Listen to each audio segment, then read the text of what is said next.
Bismillahirrahmanirrahim.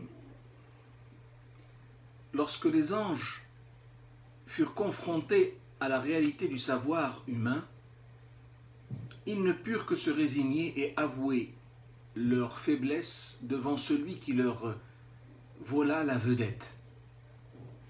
La science et le savoir sont les valeurs qui fixent, en vérité, le mérite et la supériorité d'un sujet par rapport à un autre devant Dieu. Les anges ont compris la leçon et ne tardèrent pas à le relater en public sans la moindre honte ni réticence. Devant leur inaptitude criarde à relever le défi de la science qui leur était lancé, ils n'eurent d'autre solution que de reconnaître leur indigence devant Allah et s'inscrire de plus belle dans le chant de sa gloire et de sa louange, auquel se borne finalement leur mission.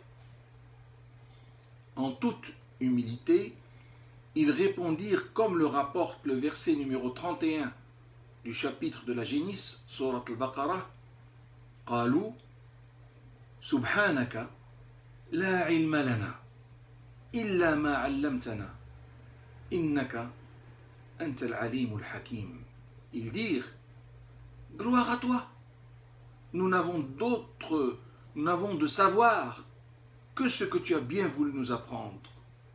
Tu es, toi seul, l'omniscient, le sage. » Ainsi, ils firent preuve d'une prévenance extrême à l'égard de Dieu, et leur humilité devrait constituer pour l'homme une vraie leçon de civisme à ne jamais laisser de côté. Il lui appartient à l'homme. Il appartient à l'homme d'être toujours prêt à avouer ses faiblesses, surtout lorsqu'il en est convaincu, et à ne jamais dépasser ses prérogatives dans les rôles qui lui sont dévolus, allant avec foi vers le chant et la louange du Seigneur, qui peut prendre divers visages et dont nous aurons l'occasion de discuter. Qu'Allah en soit loué et fasse-t-il que nous soyons tous bien agréés. Amen.